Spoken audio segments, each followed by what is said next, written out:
ਜੀ, ਰਮਨ ਜੀ, ਇਹ ਫਿਰ ਜਿਹੜੀ ਸਪਲਾਈ ਚੇਨ 'ਚ ਜਿਹੜਾ ਇਸ ਟਾਈਮ ਉੱਥੇ ਚੱਲ ਰਿਹਾ ਆ ਡੀਜ਼ਲ ਫੇਰ ਹੋਰ ਜ਼ਿਆਦਾ ਮਹਿੰਗਾ ਹੁਣ ਐਵਰੀ ਵੀਕ ਜਦੋਂ ਆਪਾਂ ਆਉਂਦੇ ਹੁਣ ਕਈਆਂ ਨੇ ਤਾਂ ਕਹਿ ਦੇਣਾ ਵੀ ਸ਼ਾਇਦ ਸਾਡੇ ਕਹੇ ਕਿਸੇ ਡੀਜ਼ਲ ਵਧਾ ਦਿੰਦੇ ਆ, ਉਦਾਂ ਤਾਂ ਨਹੀਂ। ਪਰ ਇਹ ਆ ਵੀ ਹੁਣ ਡੀਜ਼ਲ ਲਗਾਤਾਰ ਵੱਧਦਾ ਜਾ ਰਿਹਾ ਵੀ ਆਲਰੇਡੀ ਹੁਣ ਤਾਂ 2-3 ਸਾਲ ਹੀ ਹੋ ਗਏ ਟਰੱਕਿੰਗ ਦੇ ਕਹਿ ਲਓ ਵੀ ਮੰਦੇ ਦੇ ਦੌਰ ਨੂੰ ਜਿਹੜਾ ਚੱਲਦਿਆਂ ਹੋਇਆਂ ਇਹ ਅੱਗ ਦੇ ਵਿੱਚ ਤੇਲ ਪਾਉਣ ਵਾਲੀ ਗੱਲ ਹੀ ਜਿਹੜੀ ਇਹ ਸਾਰੀਆਂ ਚੀਜ਼ਾਂ ਬਣ ਰਹੀਆਂ।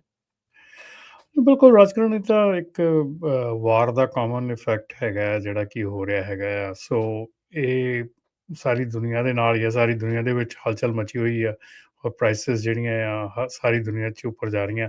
ਮੇਰੇ ਖਿਆਲ ਅਜੇ ਯੂਐਸ ਦੇ ਵਿੱਚ ਐਟਲੀਸਟ ਚੀਜ਼ ਮਿਲ ਤਾਂ ਜਾਂਦੀ ਹੈ, ਮਤਲਬ ਕਈ ਕੰਟਰੀਜ਼ ਤਾਂ ਐਸੇ ਹੈਗੇ ਜਿੱਥੇ ਚੀਜ਼ਾਂ ਮਿਲਦੀਆਂ ਹੀ ਨਹੀਂ ਹੈਗੀਆਂ ਜਾਂ ਅਵੇਲੇਬਲ ਹੀ ਨਹੀਂ ਹੈਗੀਆਂ। ਸੋ ਆਪਾਂ ਆਈ ਥਿੰਕ ਡੈਫੀਨੇਟਲੀ ਭਾਰ ਤਾਂ ਬਹੁਤ ਜ਼ਿਆਦਾ ਪੈ ਰਿਹਾ ਹੈਗਾ ਇੰਡਸਟਰੀ ਦੇ ਉੱਤੇ ਔਰ ਇੰਡਸਟਰੀ ਜਿਹੜੀ ਆ ਉਹ ਪਹਿਲਾਂ ਹੀ ਡਾਵਾਂਡੋਲ ਸੀਗੀ। ਸੋ ਉਹਦੇ ਨਾਲ ਜਿਹੜਾ ਆ ਸਿਚੁਏਸ਼ਨ ਤਾਂ ਦਿਨ ਪਰ ਦਿਨ ਜਿਹੜੀ ਆ ਉਹ ਟਫ ਹੁੰਦੀ ਜਾ ਰਹੀ ਆ, ਪਰ definitely will come out of this. So ਜੀ, ਰਮਨ ਜੀ, ਇਹ ਫਿਰ ਜਿਹੜੀ ਸਪਲਾਈ ਚੇਨ 'ਚ ਜਿਹੜਾ ਇਸ ਟਾਈਮ ਉੱਥੇ ਚੱਲ ਰਿਹਾ ਆ ਡੀਜ਼ਲ ਫੇਰ ਹੋਰ ਜ਼ਿਆਦਾ ਮਹਿੰਗਾ ਹੁਣ ਐਵਰੀ ਵੀਕ ਜਦੋਂ ਆਪਾਂ ਆਉਂਦੇ ਹੁਣ ਕਈਆਂ ਨੇ ਤਾਂ ਕਹਿ ਦੇਣਾ ਵੀ ਸ਼ਾਇਦ ਸਾਡੇ ਕਹੇ ਕਿਸੇ ਡੀਜ਼ਲ ਵਧਾ ਦਿੰਦੇ ਆ, ਉਦਾਂ ਤਾਂ ਨਹੀਂ। ਪਰ ਇਹ ਆ ਵੀ ਹੁਣ ਡੀਜ਼ਲ ਲਗਾਤਾਰ ਵੱਧਦਾ ਜਾ ਰਿਹਾ ਵੀ ਆਲਰੇਡੀ ਹੁਣ ਤਾਂ 2-3 ਸਾਲ ਹੀ ਹੋ ਗਏ ਟਰੱਕਿੰਗ ਦੇ ਕਹਿ ਲਓ ਵੀ ਮੰਦੇ ਦੇ ਦੌਰ ਨੂੰ ਜਿਹੜਾ ਚੱਲਦਿਆਂ ਹੋਇਆਂ ਇਹ ਅੱਗ ਦੇ ਵਿੱਚ ਤੇਲ ਪਾਉਣ ਵਾਲੀ ਗੱਲ ਹੀ ਜਿਹੜੀ ਇਹ ਸਾਰੀਆਂ ਚੀਜ਼ਾਂ ਬਣ ਰਹੀਆਂ। ਬਿਲਕੁਲ, ਰਾਜਕਾਰਨ ਇਹ ਤਾਂ ਇੱਕ ਵਾਰ ਦਾ ਕਾਮਨ ਇਫੈਕਟ ਹੈਗਾ ਹੈ ਜਿਹੜਾ ਕਿ ਹੋ ਰਿਹਾ ਹੈਗਾ ਆ। ਸੋ ਇਹ ਸਾਰੀ ਦੁਨੀਆ ਦੇ ਨਾਲ ਹੀ ਆ, ਸਾਰੀ ਦੁਨੀਆ ਦੇ ਵਿੱਚ ਹਲਚਲ ਮਚੀ ਹੋਈ ਆ ਔਰ ਪ੍ਰਾਈਸਿਸ ਜਿਹੜੀਆਂ ਆ ਸਾਰੀ ਦੁਨੀਆ 'ਚ ਉੱਪਰ ਜਾ ਰਹੀਆਂ।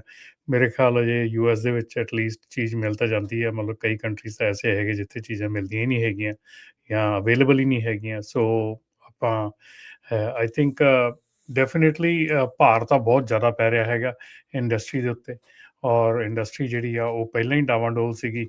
ਸੋ ਉਹਦੇ ਨਾਲ ਜਿਹੜਾ ਆ ਸਿਚੁਏਸ਼ਨ ਤਾਂ ਦਿਨ ਪਰ ਦਿਨ ਜਿਹੜੀ ਆ ਉਹ ਟਫ ਹੁੰਦੀ ਜਾ ਰਹੀ ਆ, ਪਰ definitely will come out of this. So ਜੀ, ਰਮਨ ਜੀ, ਇਹ ਫਿਰ ਜਿਹੜੀ ਸਪਲਾਈ ਚੇਨ 'ਚ ਜਿਹੜਾ ਇਸ ਟਾਈਮ ਉੱਥੇ ਚੱਲ ਰਿਹਾ ਆ ਡੀਜ਼ਲ ਫੇਰ ਹੋਰ ਜ਼ਿਆਦਾ ਮਹਿੰਗਾ ਹੁਣ ਐਵਰੀ ਵੀਕ ਜਦੋਂ ਆਪਾਂ ਆਉਂਦੇ ਹੁਣ ਕਈਆਂ ਨੇ ਤਾਂ ਕਹਿ ਦੇਣਾ ਵੀ ਸ਼ਾਇਦ ਸਾਡੇ ਕਹੇ ਕਿਸੇ ਡੀਜ਼ਲ ਵਧਾ ਦਿੰਦੇ ਆ, ਉਦਾਂ ਤਾਂ ਨਹੀਂ। ਪਰ ਇਹ ਆ ਵੀ ਹੁਣ ਡੀਜ਼ਲ ਲਗਾਤਾਰ ਵੱਧਦਾ ਜਾ ਰਿਹਾ ਵੀ ਆਲਰੇਡੀ ਹੁਣ ਤਾਂ 2-3 ਸਾਲ ਹੀ ਹੋ ਗਏ ਟਰੱਕਿੰਗ ਦੇ ਕਹਿ ਲਓ ਵੀ ਮੰਦੇ ਦੇ ਦੌਰ ਨੂੰ ਜਿਹੜਾ ਚੱਲਦਿਆਂ ਹੋਇਆਂ ਇਹ ਅੱਗ ਦੇ ਵਿੱਚ ਤੇਲ ਪਾਉਣ ਵਾਲੀ ਗੱਲ ਹੀ ਜਿਹੜੀ ਇਹ ਸਾਰੀਆਂ ਚੀਜ਼ਾਂ ਬਣ ਰਹੀਆਂ। ਬਿਲਕੁਲ, ਰਾਜਕਾਰਨ ਇਹ ਤਾਂ ਇੱਕ ਵਾਰ ਦਾ ਕਾਮਨ ਇਫੈਕਟ ਹੈਗਾ ਹੈ ਜਿਹੜਾ ਕਿ ਹੋ ਰਿਹਾ ਹੈਗਾ ਆ। ਸੋ ਇਹ ਸਾਰੀ ਦੁਨੀਆ ਦੇ ਨਾਲ ਹੀ ਆ, ਸਾਰੀ ਦੁਨੀਆ ਦੇ ਵਿੱਚ ਹਲਚਲ ਮਚੀ ਹੋਈ ਆ ਔਰ ਪ੍ਰਾਈਸਿਸ ਜਿਹੜੀਆਂ ਆ ਸਾਰੀ ਦੁਨੀਆ 'ਚ ਉੱਪਰ ਜਾ ਰਹੀਆਂ। ਮੇਰੇ ਖਿਆਲ ਅਜੇ ਯੂਐਸ ਦੇ ਵਿੱਚ ਐਟਲੀਸਟ ਚੀਜ਼ ਮਿਲ ਤਾਂ ਜਾਂਦੀ ਹੈ, ਮਤਲਬ ਕਈ ਕੰਟਰੀਜ਼ ਤਾਂ ਐਸੇ ਹੈਗੇ ਜਿੱਥੇ ਚੀਜ਼ਾਂ ਮਿਲਦੀਆਂ ਹੀ ਨਹੀਂ ਹੈਗੀਆਂ ਜਾਂ ਅਵੇਲੇਬਲ ਹੀ ਨਹੀਂ ਹੈਗੀਆਂ। ਸੋ ਆਪਾਂ ਆਈ ਥਿੰਕ ਡੈਫੀਨੇਟਲੀ ਭਾਰ ਤਾਂ ਬਹੁਤ ਜ਼ਿਆਦਾ ਪੈ ਰਿਹਾ ਹੈਗਾ ਇੰਡਸਟਰੀ ਦੇ ਉੱਤੇ ਔਰ ਇੰਡਸਟਰੀ ਜਿਹੜੀ ਆ ਉਹ ਪਹਿਲਾਂ ਹੀ ਡਾਵਾਂਡੋਲ ਸੀਗੀ। ਸੋ ਉਹਦੇ ਨਾਲ ਜਿਹੜਾ ਆ ਸਿਚੁਏਸ਼ਨ ਤਾਂ ਦਿਨ ਪਰ ਦਿਨ ਜਿਹੜੀ ਆ ਉਹ ਟਫ ਹੁੰਦੀ ਜਾ ਰਹੀ ਆ, ਪਰ definitely will come out of this. So